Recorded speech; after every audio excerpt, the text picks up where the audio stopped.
Hello and welcome to Bolts Analysis 2020, where every day I look at how the Tampa Bay Lightning, those guys, and also these guys, are doing in the National Hockey League. Are they doing good? Are they doing bad? Well, last night, Bolts won. Just somehow. Still not quite sure how. Still digesting it. 6-4 against the Buffalo Sabres, sweeping the Buffalo Sabres. Can we play them every week? It's been fun. 4 games, 4 wins. 2 in Sweden, that was also especially fun. That kind of actually got our season going. And yes, this was bonkers because I was watching this last night, or listening to it rather, and it wasn't good. Lightning were 4-1 down on a shorthanded goal as well, which I have now watched, and was a very good shorthanded goal because it's Jack Eichel, and when Jack Eichel gets the puck, generally very good things happen. But if you're a Buffalo fan, it must be kind of painful because it's almost a decade since they last made the playoffs, 2011. So, that's last decade now. Last decade was when they made the playoffs. They haven't won a playoff series since 2007, maybe 6. So that's been a while, and you just kind of want them to do well. And the last couple of seasons, they've made a good start. They've got to October, they've got to November, they're in the playoff standings, and then they fall off the cliff. And is it the mentality? Is it the coaching? Is it just a stamina issue that they treat the NHL like it's a sprint and not a marathon? Because it's a marathon, it's 82 games. But I kind of feel like Buffalo treat it almost as if it's 30. It's never been 30. It hasn't been 30 for years. And in this game, it kind of felt like the same thing. First period, pretty good. Handled most of the sort of shots, if any, that got thrown at them. Not many at all. I think it was 3 or 4. Take a 1-0 lead late on. Very nice. Get a 2-0 lead. Even better. Johansson, very nice just after the 4-on-4 finishes. Concede a goal. Lightning trying to get back into it, but then Buffalo get another. And then they get a shorty, and it's looking very good.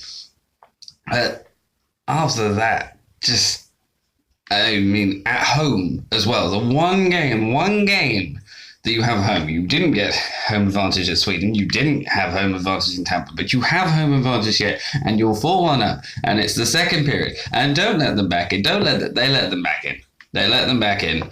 4-2, another power play goal for the Lightning. The first was a power play goal for the Lightning, so in terms of special teams, much better by Tampa than it was for Buffalo. Buffalo had 4 power plays and didn't get a single one. They had a 5-on-3 for 8 seconds and didn't get a single power play goal. That's going to kill you. They did get a shorty, but you have to do something with your power play at home. Even if it's just, 1 for 4, 1 for 3, 1 for 5, 1. Get 1. Show that you can do something on the power play, because otherwise it's just going to suck the life out of you. And when the Lightning did get it to 4-4, and then when they got it to 5-4, and then Buffalo had the power plays, you still never really felt like they were going to get it back. Like the momentum had gone, the optimism had gone, and by the time the empty netter had gone in, the building was half empty. So, also, for the Lightning perspective, this was a very good win, not just because it shows we can come back from 4-1 down and still win comfortably-ish. Columbus did a huge favor by beating the Florida Panthers 4-1 at the Nationwide Center.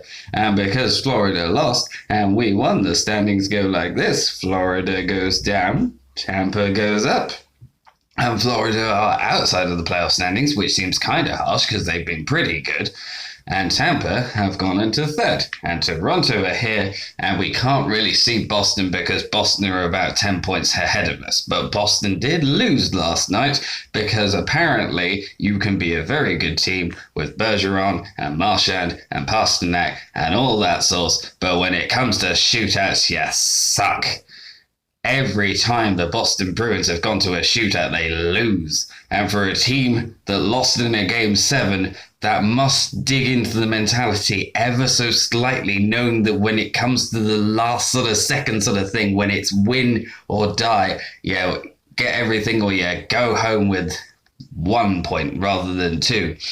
They just can't do it. Now, it was the Devils, who aren't exactly known for being good since... They're not known for being good. They try to be good. They're still not known for it. It's not quite what they do. They try. You know, they're not Detroit Red Wings bad, but they are bad this year. They are second bottom of the Eastern Conference for a reason.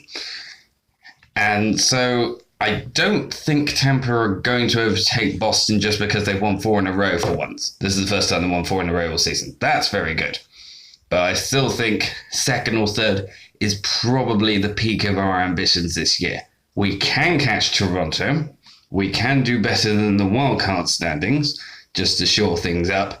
But I can't see us catching Boston simply because Boston have, although they've lost every shootout they've been to, they do take a lot of games beyond regulation. They either win or they get at least a point, and that means they're on 58 points, and that's a lot of points. Even at this stage of the season, they could tank horribly and probably still scrape a wildcard spot. I talk a lot now. So, going into the next game, Montreal Canadiens, who are one of those teams that you thought, well, maybe, with Tampa not doing quite so good and Toronto being a bit wobbly, they could snap for one of the Atlantic spots. It's kind of gone a bit wobbly for Montreal. They lost to the Carolina Hurricanes last night. They lost to the Florida Panthers the night before that. So they're starting to skid at possibly a bad time.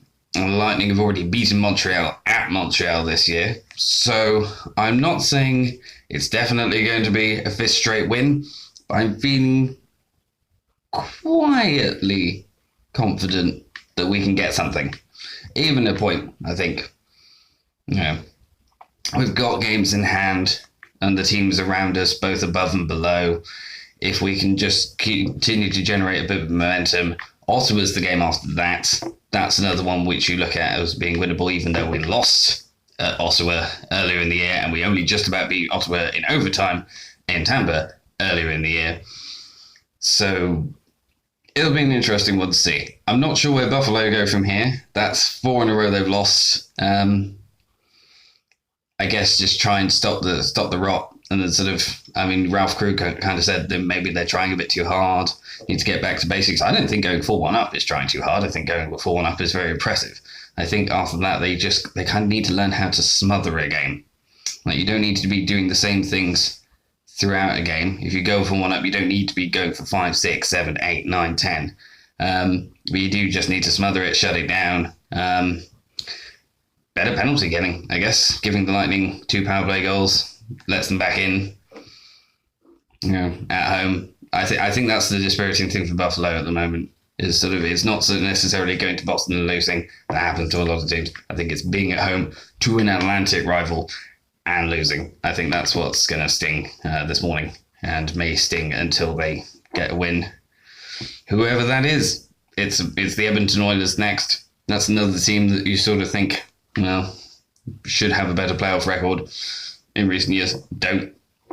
The Oilers can at least claim that they've been to the playoffs more recently than Buffalo. That'd be an interesting matchup. But until then, Happy New Year. And if you're a Nashville Predators fan or a Dallas Stars fan, enjoy the Winter Classic, because that should be interesting down at the Cotton Bowl. Bolts analysis out.